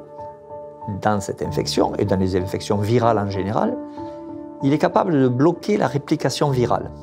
Ça, c'est très important. C'est publié depuis 50 ans. Aucun n'en a parlé officiellement. Ensuite, il agit dans l'immunité. Il a un intérêt majeur aussi, c'est qu'il va probablement jouer un rôle dans la pénétration du virus dans la cellule. Il peut bloquer à ce niveau déjà la pénétration du virus. Dès que le virus est rentré dans l'organisme, il va créer des petites blessures dans le poumon. Il rentre par les voies respiratoires dans le poumon. Et il va créer des petites fissures, des blessures. Et si on a suffisamment de zinc dans nos cellules de proximité, on va cicatriser, on va enrayer le processus en plus, puisqu'on bloque la réplication virale, et ça se termine. On a démontré que le zinc interfère avec la division du virus. Donc pour moi, le zinc devrait faire partie majeure de la stratégie de prévention et de traitement du Covid. Dans plusieurs schémas thérapeutiques qui intégraient l'azithromycine et l'hydroxychloroquine, on a remis le zinc qui est en fait l'élément clé. On sait que certaines choses qui avaient été sous-estimées, comme le zinc par exemple, jouent un rôle dans la sévérité. Les gens qui ont une pathologie sévère ont des taux de zinc qui sont beaucoup plus bas que les autres, à côté d'autres données qui avaient été décrites dans la littérature. Je me rappelle de ce médecin new-yorkais qui avait eu 250 patients chez qui il avait donné de l'hydroxychloroquine et du zinc, il n'a eu aucun mort. Intéressant de savoir que l'hydroxychloroquine fait rentrer le zinc dans la cellule. Et une fois que le zinc rentre dans la cellule, qu'on a des taux élevés, le virus ne sait plus se diviser et donc il meurt. À travers le monde, d'autres observations confirment que le zinc pourrait être un élément clé des protocoles à base d'hydroxychloroquine. La grande étude qui a été publiée par les médecins de New York a montré qu'en plus du protocole Raoult, hydroxychloroquine, azithromycine, ils ont rajouté du zinc. Alors ils ont eu d'excellents résultats. Même constat pour le docteur Cardillo à Los Angeles, qui est intervenu sur la chaîne américaine ABC pour confirmer que le traitement à base d'hydroxychloroquine ne fonctionne de façon optimale qu'avec du zinc. L'analyse du traitement à l'hydroxychloroquine, c'est qu'il ne fonctionne que lorsqu'on l'associe au zinc. L'hydroxychloroquine ouvre la voie au zinc, qui pénètre dans la cellule, puis bloque la réplication du virus. Vous prescrivez donc le zinc et il est efficace pour les malades de la Covid-19 ? Chaque patient à qui je l'ai prescrit était à la base très malade et au bout de 8 à 12 heures, il n'avait plus aucun symptôme. Récemment, une étude, et ça a été rapporté en congrès, a montré que les patients qui avaient un taux de zinc bas, qui avaient été hospitalisés, avaient 2,5 fois plus de risque de mourir que ceux qui avaient un taux de zinc normal. Mais on n'en parle pas, ça, vous avez entendu parler du zinc? Non. En prévention, l'efficacité du zinc est tout aussi avérée, notamment pour les personnes les plus fragiles. Et cela dans l'indifférence générale des autorités sanitaires qui semblent ignorer les bienfaits de cet oligo-élément fondamental. On sait aussi, par des études épidémiologiques, que dans les EHPAD, dans les maisons de retraite, les gens âgés sont carencés en zinc à 50%. 1 sur 2 est carencé en zinc. Parce qu'ils mangent peut-être un peu moins bien, qu'ils assimilent moins bien au niveau intestinal. C'est beaucoup. Donc à eux, on pourrait en donner systématiquement. Et on aurait moins de besoins médicaux et médicamenteux pour les traiter, toutes ces personnes âgées qui sont suivies par des médecins régulièrement. C'est très facile de donner du zinc, même presque gratuitement dans les maisons de retraite. On n'en parle pas, je ne sais pas pourquoi. On préfère vendre des médicaments chimiques très chers. Parce que peut-être les scientifiques d'aujourd'hui sont des jeunes générations et n'ont pas connu, il y a 30 ans, les publications sur le zinc. Tout est publié, tout existe. C'est incroyable. Incroyable que les comités scientifiques ne connaissent pas le zinc. Les grands spécialistes hospitaliers, et donc en particulier les experts qui ont géré cette crise, n'ont absolument pas cette culture. La seule prévention qu'ils connaissent des maladies infectieuses, ce sont les vaccins. Parce que pour eux, c'est la seule piste qui ait prouvé une efficacité. Mais c'est faux. On a des études sur le reste. Mais elles ne sont pas assez puissantes ou elles ne concernent pas un médicament bien précis. Donc, ils ne veulent pas le prescrire. Une autre molécule naturelle a obtenu des effets impressionnants pour soigner les patients gravement atteints par le coronavirus. La vitamine C. Les injections de vitamine C ont démontré, études scientifiques à l'appui, une réelle efficacité contre les infections respiratoires et sur les patients victimes de septicémie. Vous allez comprendre pourquoi de plus en plus de médecins sont convaincus que les patients hospitalisés pour le coronavirus devraient recevoir immédiatement des injections de vitamine C. Mon grand-père pharmacien il ne connaissait que deux médicaments, la vitamine C et l'aspirine, pour se soigner de toute pathologie virale. La vitamine C se devrait d'être remise à l'honneur. La vitamine C, c'est un élément qu'on connaît depuis peut-être un siècle comme stimulant immunitaire. 1 gramme, 2 grammes de vitamine C, déjà, on sait que ça a une action sur notre immunité. Et la vitamine C, elle a un avantage. Vous ne pouvez jamais faire d'excès. Vous ne pouvez jamais avoir un effet secondaire parce que vous avez pris trop de vitamine C. Parce que c'est une vitamine qu'on appelle hydrosoluble. Donc si vous en prenez trop, elle va repasser dans les urines, c'est pas grave, vous risquez rien. Mais pendant qu'elle passe dans le corps, elle agit. Et donc les fortes doses de vitamine C pourraient être efficaces. Chez un patient qui est complètement diminué en antioxydants, la vitamine C va très rapidement éteindre les incendies. C'est un antioxydant puissant. Elle protège tout ce qui est la phase aqueuse du corps, donc l'intérieur des cellules. Donc cette vitamine C est une barrière et un protecteur majeur des cellules contre les attaques des oxydants. Et également, les globules blancs en ont besoin pour ne pas exploser quand ils arrivent sur le champ de bataille. Dans certaines maladies, la vitamine C nécessite d'être apportée à forte dose. Il n'est pas très facile de prendre par la bouche de fortes doses. Et on a depuis longtemps déjà imaginé la possibilité d'injecter la vitamine C, ce qui va booster l'organisme. Face au coronavirus, les injections à haute dose de vitamine C auraient peut-être pu sauver la vie de nombreuses personnes gravement atteintes. Ce traitement bon marché et sans aucun danger n'a pour autant trouvé aucun écho dans les médias. Le docteur Pierre Cory est spécialiste de la médecine de soins intensifs aux États-Unis. Il appartient à un groupe constitué de 5 experts, tous rassemblés autour du professeur Marik, l'un des pionniers de l'utilisation de la vitamine C en injection. Le docteur Cory nous a reçus chez lui à Madison, dans le Wisconsin, pour nous raconter comment il a découvert ce traitement et pour partager avec nous les incroyables résultats des injections de vitamine C sur des patients admis en soins intensifs pour le coronavirus, et cela dans l'indifférence générale des autorités sanitaires. Le travail que j'ai fait avec la vitamine C, ou ce que j'appelle l'acide ascorbique, est basé sur la découverte qu'a faite mon ami et collègue le docteur Paul Marik. Des études déjà publiées avaient montré que des doses élevées d'acide ascorbique en intraveineuse seraient très bénéfiques pour traiter les patients atteints de choc septique. Il a essayé sur 2 patients extrêmement malades qui s'étaient présentés à son hôpital et il a décrit que leur état physiologique s'était amélioré de façon très soudaine et abrupte. Cela l'a donc fortement intéressé et il a mené une étude dans laquelle il a traité la 50aine de patients suivants qu'il a reçus qui souffraient d'infections sévères et il a remarqué à chaque fois que ces patients se rétablissaient du jour au lendemain. Il a donc publié son expérience avec ces 50 patients en la comparant avec les 50 patients qu'il avait traités avant eux, sans utiliser la vitamine C en intraveineuse. Et ce qu'il a montré, c'était une diminution spectaculaire du taux de mortalité. Une grande quantité de patients survivaient avec beaucoup moins de défaillance des organes. Ils n'avaient pas d'insuffisance rénale, ils n'avaient pas besoin de dialyse. Je n'avais jamais entendu parler d'un médicament capable d'améliorer le taux de survie des patients de façon aussi significative. Impressionné par les résultats obtenus par le docteur Marik, Pierre Cory décide d'appliquer son protocole. J'ai essayé cela sur un patient qui venait d'arriver dans mon unité de soins intensifs. Il était extrêmement malade, c'était un patient qui n'avait aucun système immunitaire.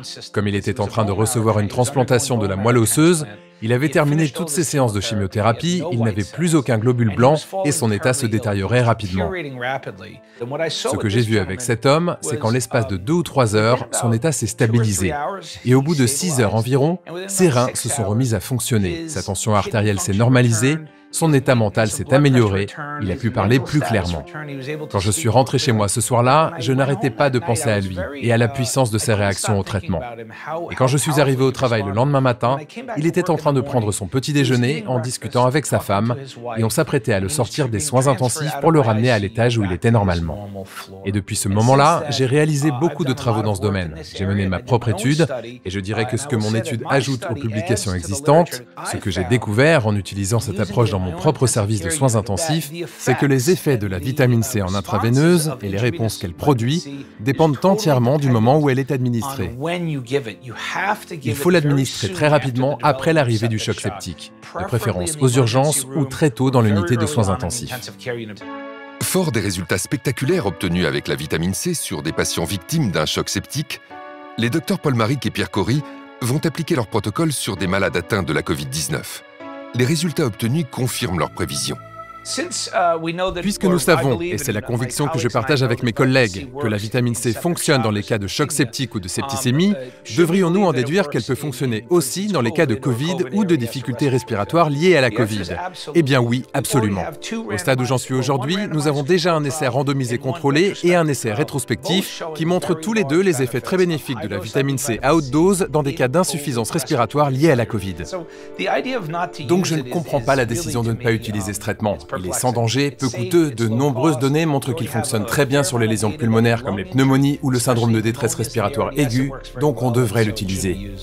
L'efficacité des injections de vitamine C est observée aux 4 coins du monde. Pourtant, aussi incroyable que cela puisse paraître, certains médecins snobent ce puissant outil thérapeutique.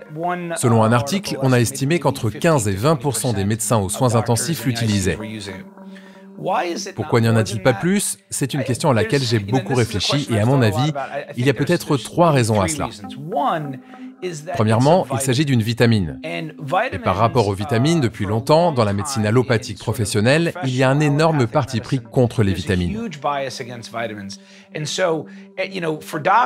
Donc, en tant que médecin, promouvoir des vitamines est considéré comme non scientifique et inconvenant. Deuxièmement, il y a un malentendu au sujet de la nature du traitement. Il ne s'agit pas juste de donner quelques comprimés de vitamine C aux patients. Et troisièmement, il y a cette obsession de faire des essais randomisés contrôlés pour apporter des preuves définitives. Et ce qui me tue vraiment, c'est que ces essais existent et démontrent que la vitamine C en intraveineuse a eu des effets bénéfiques sur le taux de survie. Et malgré cela, les médecins continuent de ne pas l'utiliser, parce que l'essai est trop modeste, parce qu'il faut en faire un plus grand, etc. Ce parti pris influence énormément la façon d'interpréter des données pourtant scientifiques.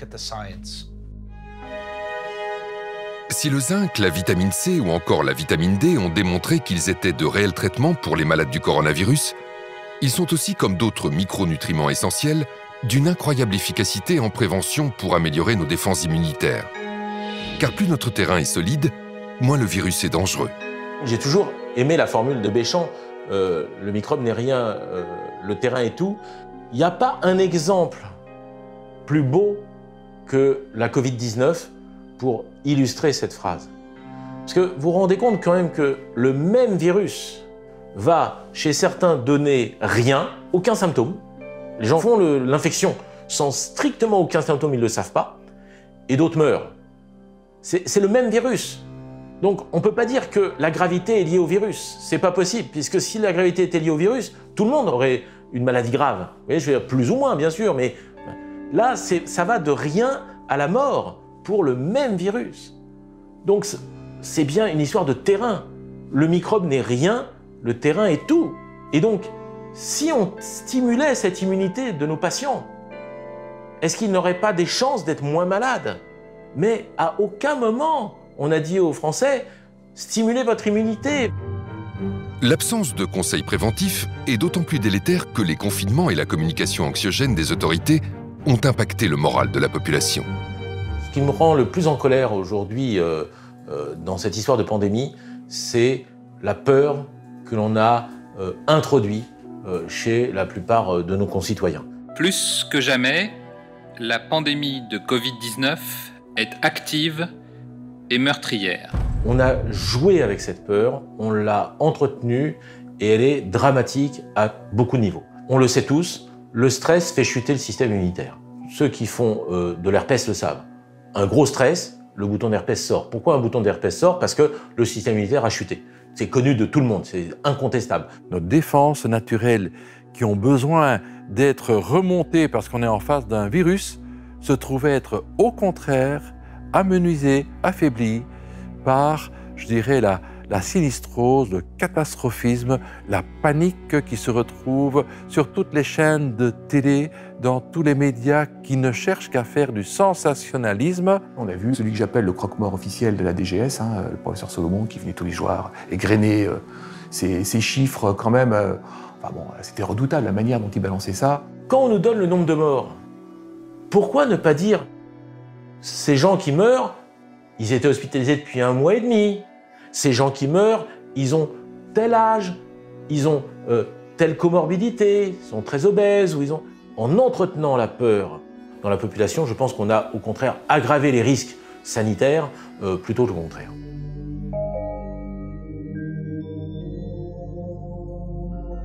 Le stress est une agression psychologique, une peur, ou alors elle est chronique parce qu'on pense tous les jours à ce problème de virus. Et le stress met en branle des mécanismes de réponse aux agressions qui a tendance à nous carencer en certains micronutriments, en certaines molécules de la vie. Vous voyez ? Donc le stress concourt à nous carencer en magnésium, en zinc, en d'autres substances minérales essentiellement, mais il nous carence parce qu'il hyperconsomme certains nutriments. Donc si on n'a pas apporté l'équivalent tous les jours dans son alimentation, le stress va nous vider petit à petit de certaines réserves. Stress, isolement, manque de soleil, l'immunité de la population déjà fragilisée n'a en plus pas pu bénéficier de la part des autorités sanitaires de conseils avisés sur les gestes préventifs simples qui lui auraient permis d'optimiser ses défenses naturelles. Le professeur Toussaint l'a très clairement dit dans plusieurs de ses interventions. Interdire aux gens de sortir et leur interdire de faire du sport est une aberration scientifique. Parce qu'on réduit leur immunité alors que le sport augmente l'immunité. On a beaucoup d'exemples, mais il y a un qui m'a frappé le plus. C'est la petite femme âgée de 93 ans à Biarritz qui voulait se nager pour soigner son neuropathie, donc une maladie vraiment douloureuse des jambes, et qui a été empêchée par, je pense, 4 policiers d'aller nager. Donc ça, c'est une énorme absurdité. En plus, c'est contre-productif parce que le sport, ça renforce évidemment les défenses immunitaires. L'Angleterre n'a pas non plus été exemplaire face à la première épidémie. Mais quand son Premier ministre, Boris Johnson, a été admis en soins intensifs après avoir été frappé par la Covid-19, il a compris l'importance de faire de la prévention. En juillet 2020, il intervient publiquement pour recommander aux Britanniques de perdre du poids dans le cadre d'un plan de lutte contre l'obésité. Perdre du poids est très clairement l'un des meilleurs moyens de réduire les risques liés au coronavirus. Des mesures radicales ont été prises au plus haut niveau pour sensibiliser la population britannique sur les conséquences délétères de l'alimentation transformée, comme par exemple interdire aux supermarchés de promouvoir des articles considérés comme étant de la malbouffe, ou encore interdire les publicités télévisées pour les produits riches en sucre avant 21h. En France, pas un mot. Le sucre, c'est une catastrophe. Arrêtez de manger du sucre. Il y a du sucre partout. Et dans 70% des cas, vous mangez du sucre, vous en rendez même pas compte. C'est quelque chose d'épouvantable pour l'immunité, pour la peau, pour tout ce genre de choses. Aujourd'hui, sur la planète, c'est le sucre qui tue le plus de gens, et de loin devant toute autre maladie, y compris les virus. L'excès de sucre vous intoxine sur plusieurs années. Vous finissez diabétique, hypertendu. Le sucre est hyper consommé, beaucoup trop. Or, on a montré que si on énumérait, comme on le fait pour les victimes du SARS-CoV-2, le nombre de morts par jour, eh bien les gens seraient absolument paniqués à avoir une canette de coca, puisque on sait que, et ça a été une étude sérieuse publiée par l'université de Stanford, le département d'épidémiologie, que le sucre mondialement tue 1 personne par seconde dans le monde. 1 personne par seconde dans le monde. Et bon, donc ça fait plusieurs liés par jour. Hein. Et ça, on n'en parle pas. Donc vous devez savoir que, notamment au niveau des communautés européennes, l'industrie du sucre dépense 3 milliards de dollars par an pour le lobbying, pour ne pas que des décisions contre les industries qui mettent du sucre prennent des décisions, notamment pour l'étiquetage. Quand on vous dit ça, vous avez tout compris. Face au coronavirus, une bonne hygiène alimentaire peut faire toute la différence. C'est ce que le docteur Assim Malhotra a déclaré dans le journal European Scientist. Le grand public doit être informé immédiatement qu'il lui faut réduire le sucre, les glucides transformés et la malbouffe, et se mettre à consommer des produits bruts, riches en légumes, fruits, noix, graines, avec beaucoup de protéines, de légumineuses, de poissons, viande, œufs, pour améliorer sa santé en quelques semaines et l'aider à se protéger contre le nouveau coronavirus. Pourquoi ne conseille-t-on pas aux gens de se prémunir, de leur donner des conseils alimentaires pour prévenir des désordres et des pathologies? Eh bien, je pense tout simplement parce que dans les études de médecine, on n'apprend pas la santé aux futurs médecins. On leur apprend à faire des beaux diagnostics en s'aidant d'explorations coûteuses, souvent des radios, des analyses de laboratoire, des scanners, etc. Et on arrive à des diagnostics, mais avec un diagnostic, on a un traitement dont le médecin, il pense que son rôle, c'est de diagnostiquer et de traiter. Alors qu'il devrait être la première personne qui s'occupe de prévention. 400 ans avant notre ère, Hippocrate, le père de la médecine, disait que ton alimentation soit ta première médecine.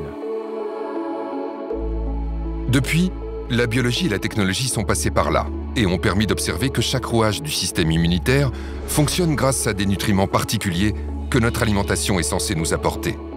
Ainsi, armé avec de bonnes munitions, notre système immunitaire dispose de l'arsenal idéal pour combattre une multitude de menaces telles que les bactéries, les champignons, les parasites ou encore les virus. Puisque l'intestin contient 60% de nos cellules immunitaires, vous comprenez bien que l'alimentation joue un rôle majeur sur notre immunité. Seulement de nos jours, l'alimentation est souvent trop riche en calories et trop faible en nutriments essentiels, même lorsque l'alimentation est équilibrée. C'est pourquoi pour de plus en plus de professionnels de la santé, la micronutrition apparaît comme une solution préventive particulièrement efficace contre les virus. Notre organisme est une véritable usine chimique qui fabrique des hormones, des anticorps, des quantités de molécules, des tissus, du muscle, des organes. Donc, tout se fait par de la chimie interne, ce qu'on appelle la biochimie. Et cette biochimie nécessite des substances que nous devons manger absolument. Donc, protéines, acides aminés, acides gras polyinsaturés, vitamines, toutes les vitamines, oligoéléments, qui sont des catalyseurs. Sans eux, les milliards de réactions chimiques dans l'organisme ne peuvent pas bien se réaliser. La micronutrition, c'est un moyen de restaurer le bon fonctionnement de l'organisme. C'est d'apporter donc des nutriments à l'état de trace, parce que c'est micronutriments pour corriger ces défaillances. La plupart de mes patients ont des carences sévères en oméga 3, des carences en sélénium, en vitamine D. Je me rappelle de ce patient qui a un cancer du pancréas, qui est venu me voir parce qu'il est désespéré, parce que, en fait, quand on vous dit que vous n'avez plus que pour 3 mois à vivre, soit vous acceptez, vous allez faire votre testament, soit vous essayez de voir s'il n'y a pas une alternative. Et ce patient, à qui on avait dit vous êtes inopérable, a voulu quand même faire autre chose. Son bilan nutritionnel était catastrophique, on l'a corrigé. Il a pu, avant une chimiothérapie, la tumeur a régressé, on a pu l'opérer et il est en rémission complète. Et donc l'approche est très efficace lorsque vous adressez le patient comme personne unique et que vous envisagez tous les nutriments et que vous corrigez de manière personnalisée. Et quand vous faites ça, vous avez des résultats remarquables. La situation des maisons de retraite, ou comme vous appelez en France EHPAD, est assez révélatrice et caricaturale de la situation de société. Les personnes âgées, en moyenne plus de 80 ans, ont été les premières victimes et restent les premières victimes de cette infection à virus SARS-CoV-2 Covid-19, ce qui est révélateur de leur état micronutritionnel détestable et complètement carencé. On a des moyens efficaces qui sont de corriger le taux de vitamine D, le taux de zinc, le taux d'antioxydants. Et c'est ça qui est un peu interpellant. Pourquoi, alors que cela est connu, est-ce qu'on ne le propose pas aux patients ? Cette omerta s'exerce également sur les nombreuses autres solutions naturelles à notre disposition. C'est le cas notamment des traitements fondés sur les extraits de plantes et les principes actifs naturels, plus communément appelés la phytothérapie. La plupart des médicaments ont été aspirés à partir des plantes. Le problème, c'est que les plantes ne sont pas vénales, n'ont pas breveté leurs inventions. Donc, que fait Big Pharma ? Elle prend la molécule, elle la modifie, elle la rend unique, elle la brevette et elle peut la vendre au plus haut prix puisque elle est protégée. La phytothérapie, c'est une stratégie merveilleuse que moi j'ai découvert à travers les malades. Je n'ai pas appris ça à l'école de médecine, bien entendu. Et le gouvernement chinois, quand il y a eu le Covid, ils ont été intelligents. Ils ont vu qu'ils étaient un peu débordés au début. Bon, certes, ils ont trouvé l'hydroxychloroquine en cours de route, mais ils ont fait appel à la médecine traditionnelle chinoise. Et que ont donné les médecins chinois? Beaucoup d'artémisia. Ça a marché. Après, ça a été exporté en Afrique. Ça a marché remarquablement. On s'est moqué du président de Madagascar et d'autres pays qui avaient de l'artémisia partout dans les écoles. Il n'a pratiquement pas eu de Covid, il n'a pratiquement pas eu de mort. Il y en a d'autres. Scutellaria a prouvé son efficacité sur le coronavirus lui-même. Son efficacité, je dis bien en prévention. Seul, ça ne guérit pas la maladie. Mais en prévention, on a une réduction des infections à coronavirus grâce à Scutellaria. Beaucoup d'extraits de plantes ont un intérêt parce que ce sont des molécules qui vont limiter l'inflammation. Boudée, voire discréditée par une bonne partie du monde médical et scientifique, la phytothérapie mérite pleinement de retrouver ses lettres de noblesse. Le 19 septembre 2020, l'Organisation mondiale de la santé a approuvé la mise en place d'un protocole pour des essais cliniques concernant les traitements de phytothérapie pour la Covid-19. Les débats scientifiques sur l'artémisia, les margousiers ou encore la vernonie pourraient ainsi retrouver leur place légitime. À côté de la phytothérapie, vous avez l'aromathérapie. Vous avez le plus grand antiviral probablement que la nature ait créé, qui est Ravinsara. Cette huile essentielle qui vient de Madagascar est d'une puissance extraordinaire. Et on a des publications claires là-dessus. C'est un antiviral puissant qui touche justement beaucoup les virus, on va dire des familles du coronavirus, et c'est un immunostimulant. Le Ravinsara est en effet une huile essentielle emblématique de l'aromathérapie. Son efficacité sur les virus est bien connue du grand public. Pour preuve, elle a été en rupture de stock pendant plusieurs semaines en France durant l'épidémie. Le domaine de prédilection des huiles essentielles, c'est l'infectiologie.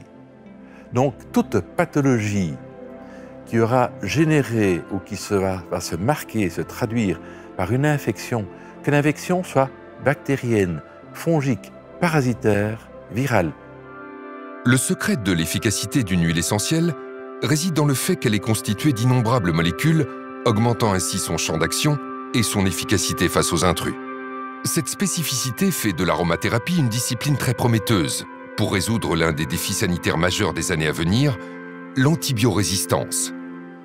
Selon l'OMS, d'ici 2030, les antibiotiques ne seront plus efficaces sur bon nombre de bactéries, avec des conséquences catastrophiques pour notre santé. Dans le monde, on parle de plus de 500 000 décès rattachés à ce phénomène d'antibiorésistance. C'est un défi incroyable pour le monde pharmaceutique qui n'est plus parvenu, sur ces 15 dernières années, à créer un nouvel antibiotique innovant qui aurait pu détruire le microbe.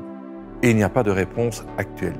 Si, il y en a une, bien sûr. En mélangeant une huile essentielle avec un antibiotique, on rend à l'antibiotique son efficacité sur le microbe qui lui résistait précédemment, parce que l'huile essentielle a été ouvrir des portes dans le biofilm dans lequel le microbe se sentait réfugié, comme entouré d'un rempart.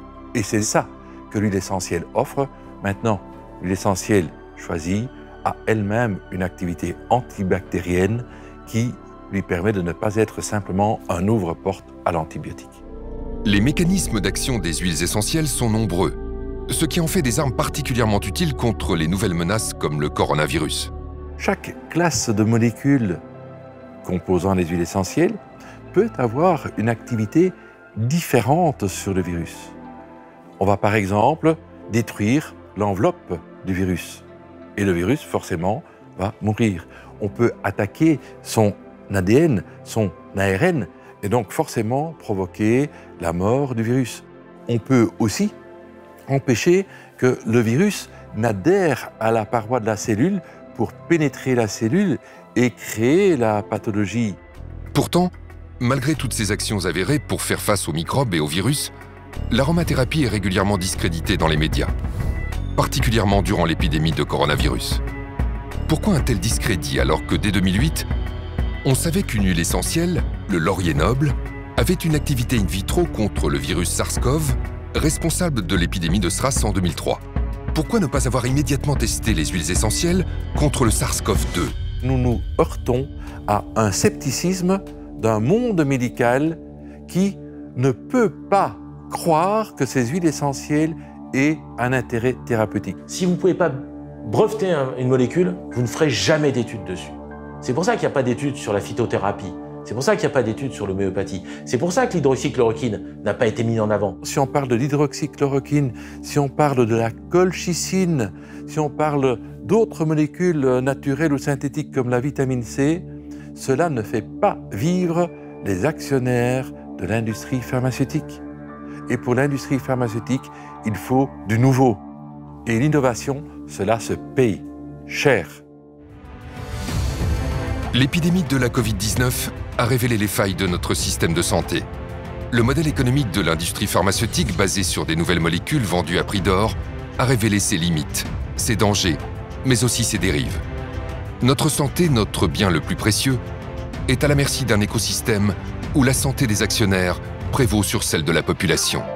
Cette crise pandémique constitue une opportunité sans précédent pour qu'individuellement nous reprenions notre santé en main et que collectivement, nous nous unissions pour changer de paradigme afin que les solutions naturelles retrouvent leur lettre de noblesse.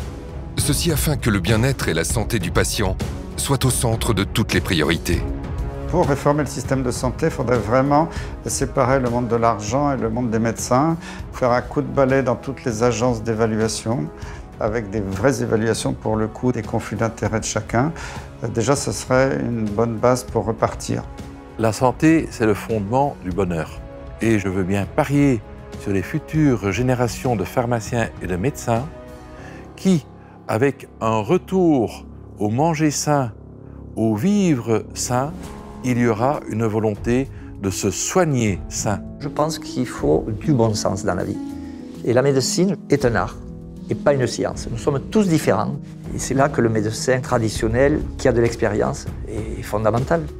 Les origines de la santé, c'est quoi? C'est avoir un tube digestif qui fonctionne bien, d'avoir un bon microbiote, d'apporter à notre système immunitaire les justes molécules en proportion en qualité qui lui permettent de réagir de manière efficace. Parce que lorsque ce système immunitaire est normal et est alimenté correctement, c'est un système d'une efficacité remarquable. Nous sommes dans une médecine intégrative. On ne veut pas avoir notre seule vérité. On a notre vérité, comme d'autres ont leur vérité, et ensemble, en nous associant, nous serons tellement plus forts, tellement meilleurs pour la santé du patient. En conclusion, vraiment, je veux insister sur cette notion de diversité. Réellement, je crois qu'à la fois les décideurs, les experts, le grand public, mes confrères doivent comprendre que rien n'est plus riche que notre diversité et que la pensée unique n'a rien à faire en médecine. Et réellement, je crois au plus profond de moi que la pensée unique, c'est la mort, la diversité, c'est la vie. Donc je veux vraiment que tous ensemble, on choisisse la vie.